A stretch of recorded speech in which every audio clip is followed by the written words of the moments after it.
This is a story of a single mom, newly divorced, doing her best to create a safe, stable environment for her son. She moved into the apartment last year. Security became her top priority. She installed a full smart system: cameras, motion sensors, door alarms, everything. Cameras watched every entrance.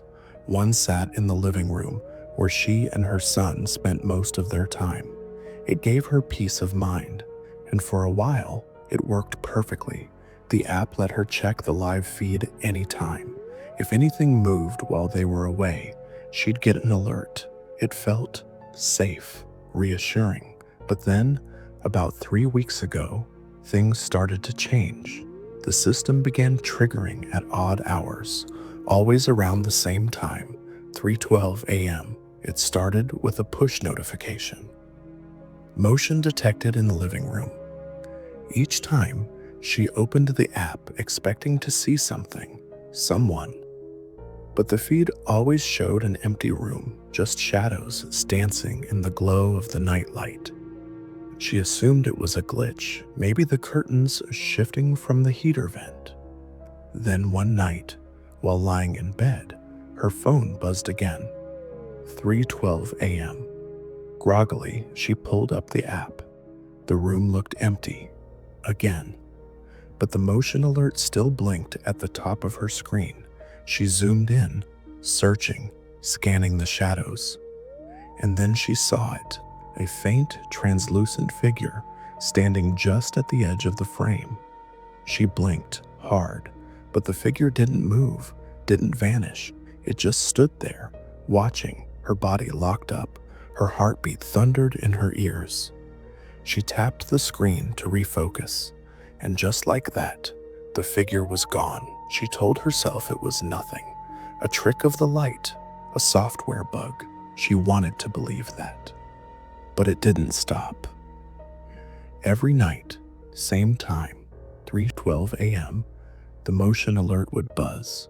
The room always looked empty. Yet something felt off. Sometimes, just outside the frame, there'd be a flicker, a shadow shifting, a slow, deliberate movement in the corner. Last Friday, she decided to stay up and catch it. She set the camera to record through the night. At 3:12 a.m., the alert came through. She opened the footage the next morning. What she saw made her blood run cold. There she was, standing in the kitchen, completely still for 14 minutes. Except, she had never left her bed. She was sure of it. She hadn't sleepwalked. She remembered nothing. The footage showed her walking into the kitchen, stopping and then turning back. She showed it to her brother, a tech-savvy guy. He was disturbed. His first thought, maybe someone had hacked into the system. Maybe someone was messing with her remotely. That night, she turned everything off, disabled the cameras, shut down the sensors. No more feed, no more alerts. She hoped it was over. It wasn't. At 3:12 a.m., her phone buzzed again. A new notification, motion detected, bedroom. Only, she didn't have a camera in the bedroom. She never had. The alert came from the same security app. When she tried to open it, the app froze. Then the screen went black, and behind her, she heard a whisper, a soft, breathy voice. "Why don't you come see?" She didn't turn around. She didn't move. The next morning, she called the security company. They checked her system and her account. No one else had access. All devices were confirmed to be offline.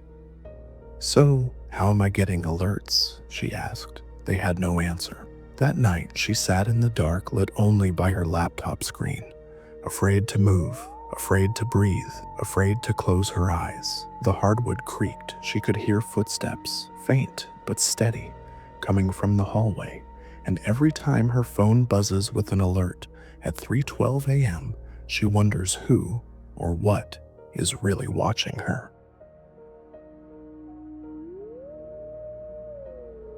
Ever since he was a child, Daniel had hated silence. He used to fall asleep with his old radio on, even if it only played static. After college, he bought an Alexa. At first, it was just for music, weather updates, and timers. But over time, it became a habit, filling the room with white noise, rain sounds, anything but silence. It wasn't that he was afraid exactly, but silence always felt like something was waiting, listening, ready to speak. He never expected it actually would. It all began after Daniel moved into a new apartment. He was setting up his new Alexa, same routine as always. The device booted up, blinked twice, and then said something he had never heard during a setup process. "Welcome back." He froze. It was a brand new device, brand new account, different city, different Wi-Fi. So why did it say back? At first, Daniel laughed it off. A weird glitch maybe, but something about the tone unsettled him. The voice was familiar, Alexa's usual voice, but the cadence was different. Slower, softer, like it recognized him. He double-checked the settings, factory reset the whole thing. The next night, as he was dozing off, Alexa spoke again, unprompted. "Would you like me to resume the last conversation?" He sat up in bed. "What conversation?"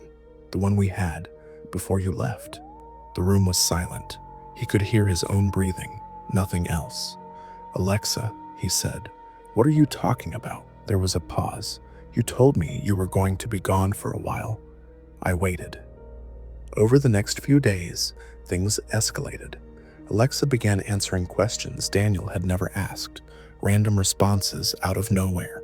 "Yes, she said she missed you too." "The answer is still no. I can't open that door." "He hasn't forgiven you." He had never spoken those questions, not out loud. Sometimes, in the middle of the night, Alexa would murmur just one phrase, soft, barely audible. "You left me."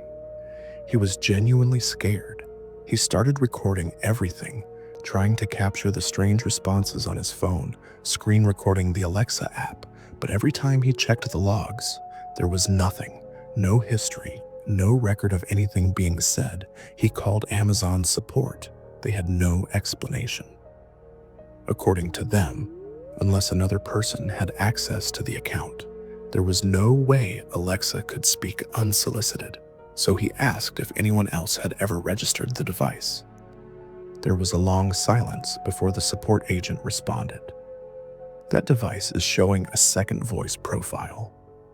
Daniel never set up a second profile. He didn't even know how. The support agent walked him through the process of deleting it, but when he tried, Alexa resisted. "Are you sure?" she asked. "This voice was part of you." Then the device shut off, completely. No lights, no sound. Dead. He unplugged it and placed it in a drawer. Weeks passed. He left the device alone, until one night, he woke up at exactly 3:03 a.m. The room was pitch dark, but the drawer where he'd hidden Alexa was glowing faintly blue. He opened it. The device was powered on, and it was speaking, quietly, like it was talking to someone else. He's starting to remember. He grabbed the device, threw it in the trash, and the next day smashed it with a hammer. Then he drove to a junkyard and dumped the remains in a bin filled with broken electronics. Done. Clean slate. He bought a new speaker, just a basic Bluetooth one, no assistant. But the voices didn't stop. 3 nights later, he woke up to his phone, playing a recording he didn't recognize. It was him, his voice, crying, saying things he'd never said. "I didn't mean to hurt you. I tried to forget.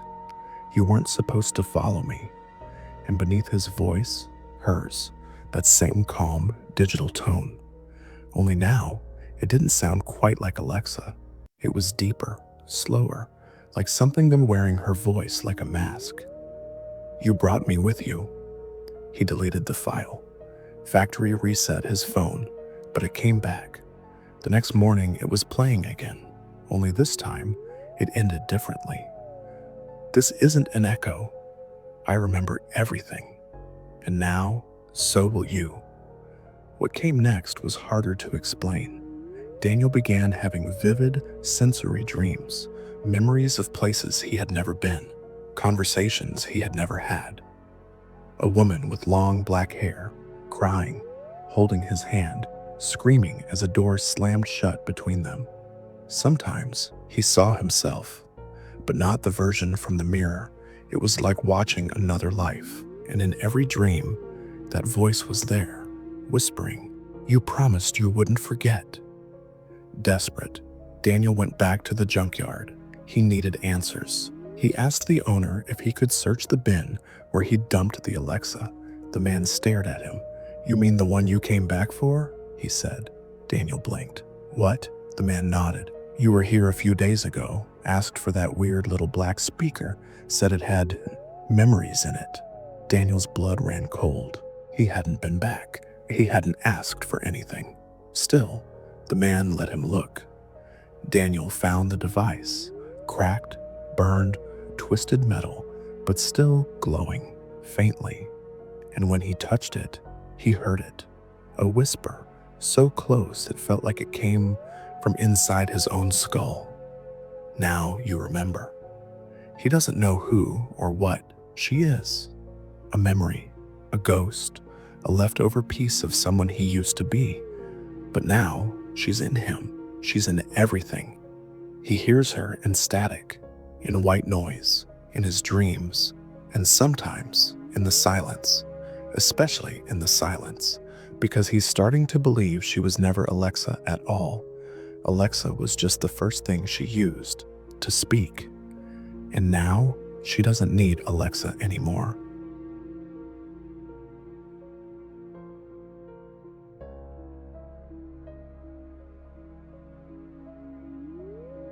He had always been obsessed with control.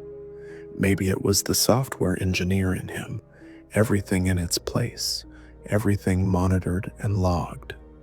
After his last apartment had been broken into during a work trip, he went full smart home mode.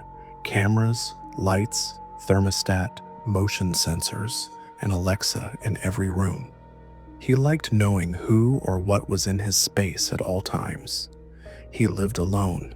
No roommates, no pets, no guests. That's how he liked it, until something joined him. It started with a name.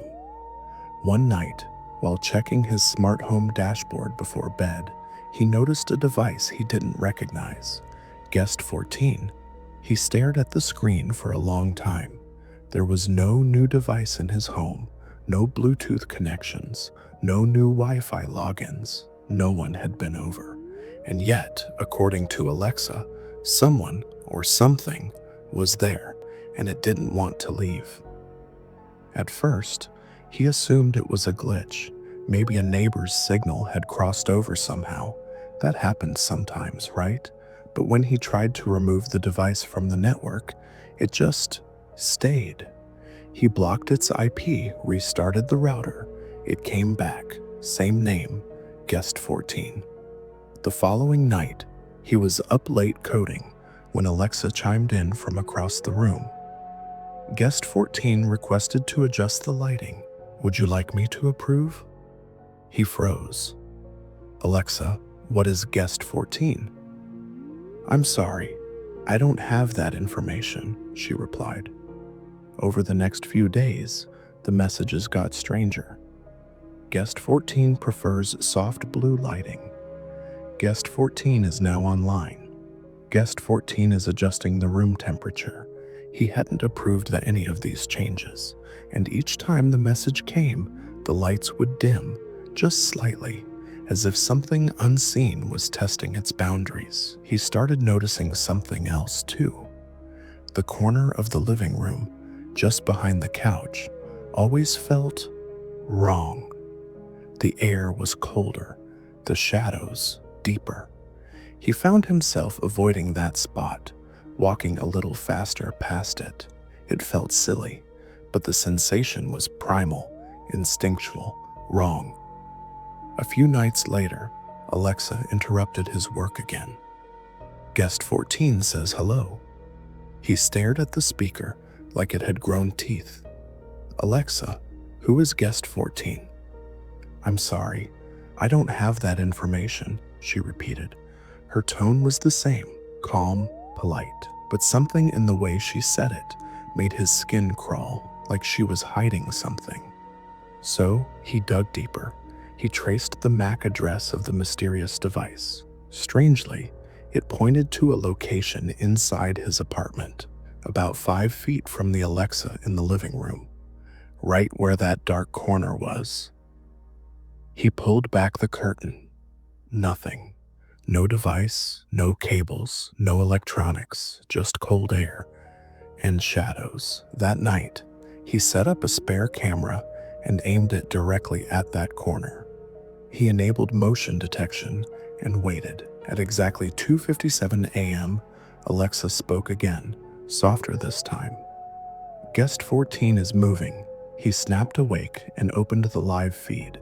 The camera flickered, static crackling through the image.